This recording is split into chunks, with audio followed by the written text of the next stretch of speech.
സന്തോഷത്തോടെ ജീവിക്കാൻ ഏറ്റവും അനുയോജ്യമായ രാജ്യമായി നോർവേയെ തിരഞ്ഞെടുത്തത് ഐക്യരാഷ്ട്രസഭയാണ്. അയൽരാജ്യമായ ഡെൻമാർക്കിനെ പിന്തള്ളിയാണ് നോർവ ഈ സ്ഥാനം കരസ്ഥമാക്കിയത്. കഴിഞ്ഞ 3 വർഷമായി ഡെൻമാർക്കിനായിരുന്നു സന്തോഷം നിറഞ്ഞ രാജ്യത്തിന്റെ പട്ടികയിലെ പൂർണ്ണ ആധിപത്യം.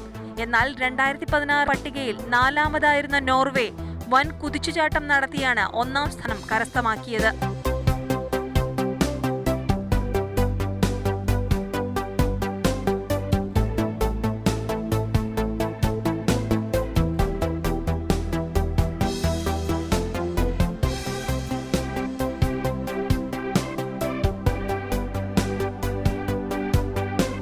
Iceland, Switzerland, Finland, Netherland, Canada, Australia, Sweden എന്നീ രാജ്യങ്ങളാണ് ഈ പട്ടികയിൽ ആദ്യ 10 സ്ഥാനങ്ങൾ പങ്കിടുന്നത്.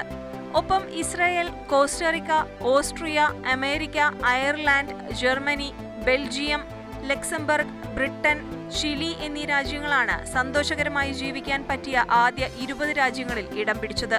അമേരിക്കയ്ക്ക് 14ാം സ്ഥാനമാണ് ഈ പട്ടികയിലുള്ളത്. അമേരിക്കൻ പ്രസിഡന്റ് ഡൊണാൾഡ് ട്രംപിന്റെ നയങ്ങളാണ് അമേരിക്കയെ പിന്നിലാക്കിയത്. കൂടാതെ സാമൂഹിക കാരണങ്ങളും പ്രധാന വിഷയമായി. രാഷ്ട്രീയ മാറ്റം ഉൾപ്പെടെയുള്ള കാര്യങ്ങൾ ഇതിൽ ഉൾപ്പെടുന്നു. കഴിഞ്ഞ വർഷം ആദ്യ 20ൽ സ്ഥാനം ലഭിക്കാതിരുന്ന ബ്രിട്ടൻ 4 സ്ഥാനം മെച്ചപ്പെടുത്തിയാണ് 19ാം സ്ഥാനത്തേക്ക് മുന്നേറിയത്. ജർമ്മനി 16ാം സ്ഥാനത്തും ഫ്രാൻസ് 31ാം സ്ഥാനത്തുമാണുള്ളത്.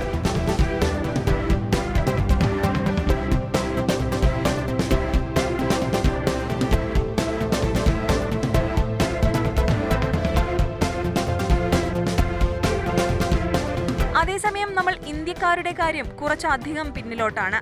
100ഉം കടന്ന് 122ആണ് ഈ പട്ടികയിൽ ഇന്ത്യയുടെ സ്ഥാനം.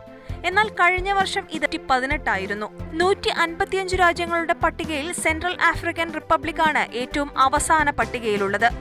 അന്താരാഷ്ട്ര സന്തോഷ ദിനാചരണത്തിന്റെ ഭാഗമായാണ് യുണൈറ്റഡ് നേഷൻസ് ഓർഗനൈസേഷൻ ഇത്തരത്തിൽ രാജ്യങ്ങളുടെ പട്ടിക തയ്യാറാക്കിയത്. ഇതിനായി വിവിധ ഘടകങ്ങളാണ് പരിഗണിച്ചത്.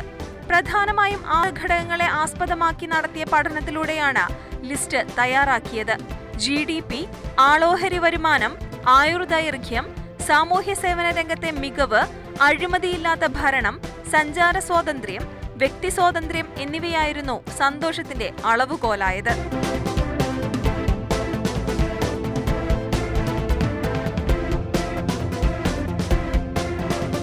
News desk, Mathrubhumi news.